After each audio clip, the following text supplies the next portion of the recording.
त्यांनी त्या आपत्तीमध्ये जी मदत केली असेल त्याच्या कितीतरी पटीने मदत 19-21 या सांगली, कोल्हापूर, सातारा पुराच्या वेळेला सरकारने केली, आताही करणार. पहिलं पंचनामे पूर्ण होऊन 2,500 कोटी घोषित झालेले आहेत. माननीय देवेंद्रजींनी हे डिक्लेअर केलेलं आहे की कुठलेही पंचनामे वगैरे पडू नका टेक्निकॅलिटीमध्ये. जर बैल वाहून गेला तर कसला पंचनामा करता, घर बुडालं कसला पंचनामा करता, असं देवेंद्रजींनी आदेश दिलेला आहे. आणि त्याप्रमाणे अक्षरशः जीवाचं रान करून सगळेजण फिरत आहेत.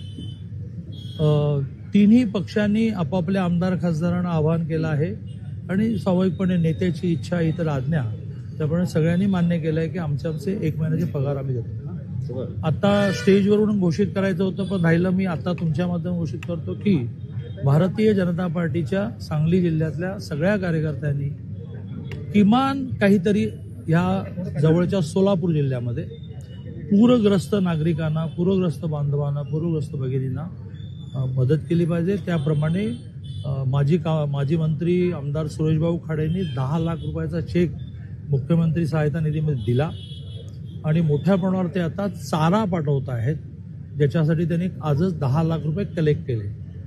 सम्राट माडिकने ठरवलं आहे की जिल्ह्यातल्या सगळ्या कार्यकर्त्यांना आवाहन करायचं आणि जवळचा जिल्हा आपण सोलापूर पकडू, म्हणजे ट्रान्सपोर्टेशनला बरं पडेल आणि तिथे लागणाऱ्या सगळ्या गोष्टी आपण देऊ. सोलापूरमध्ये माझा नाही, माझ्या प्रेरणेतून एक ट्रस्ट चालतो आई नावाचा, तर तो मोठ्या प्रमाणावर लोकांना जे विस्थापित होऊन आलेत त्यांना जेवण देण्याचं काम सुरू आहे.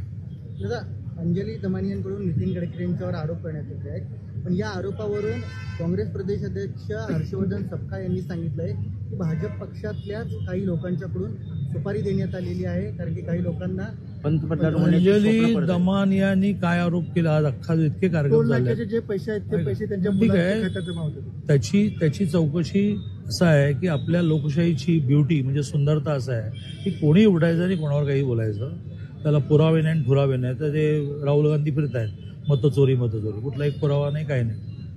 तसं अंजली दमानियांनी काय म्हटलं आहे, त्यांनी पुरावे सादर करावेत. आपल्या देशामध्ये इंदिरा गांधींना सुद्धा सुप्रीम कोर्ट, अलाहाबाद कोर्टाने शासन केलं होतं. इतकी आपली न्यायव्यवस्था स्ट्रॉंग आहे, इतकी आपली लोकशाही स्ट्रॉंग आहे. त्यामुळे ज्याच्याकडे पुरावे आहेत त्यांनी द्यावेत. रोज उठून नवनवीन आरोप करून मीडियामध्ये कोणाला तरी बदनाम करणं बरोबर नाही. असतील पुरावे द्यावे. हर्षवर्धन सपकाळ म्हणतात की भाजप पक्षातल्याच काही हर्षवर्धन सपकाळ म्हणजे पडलेले आमदार, त्यांना पार्टीने एक आमदार तरी करावं, खासदार तरी करावं. ज्यांना आमदारकी निवडून येता आली नाही ते त्यांचे झाले राज्याचे अध्यक्ष.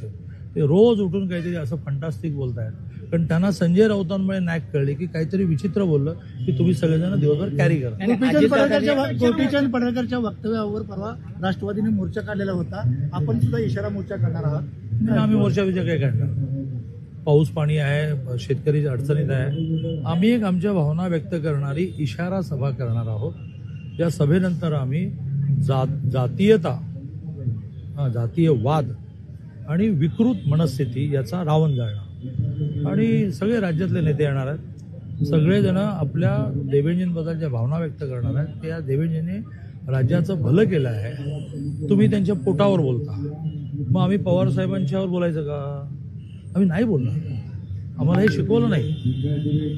पण त्यांनाच एकट्याला पोट आहे आणि त्याला टरबूज आहे म्हणायचं, तुमच्यापैकी कोणाला पोट नाहीये का? त्यांच्या बायकोवर काय बोलता, त्यांच्या आईवर काय बोलता, त्यांच्या मुलीवर काय बोलता, मोदीजींच्या आईवर काय बोलता. त्यामुळे गोपीचंद पडळकरांची चूक एवढीच झाली, त्यांनी राजाराम बापूंच्या पुतळ्याला नमस्कार करून जयंत पाटलांना शिव्या घालायला पाहिजे.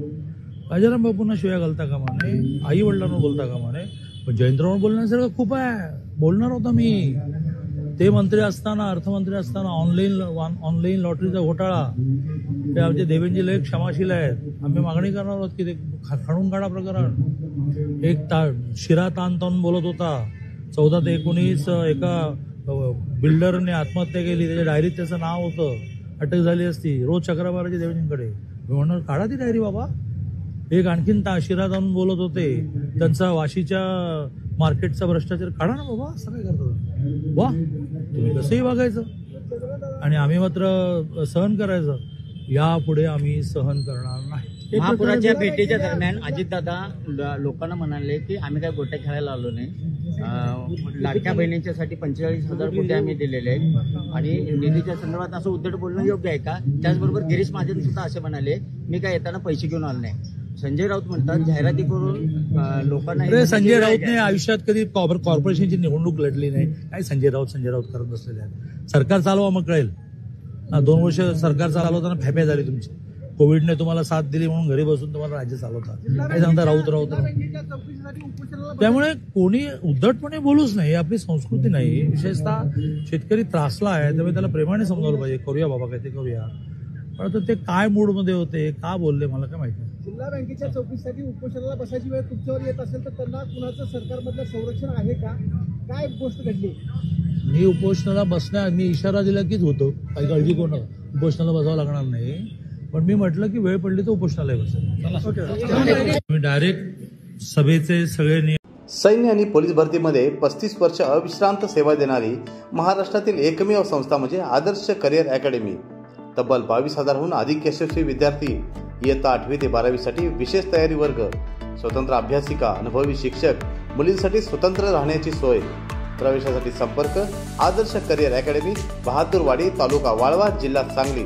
मोबाईल क्रमांक 915866 8989 आणि 9960 888833.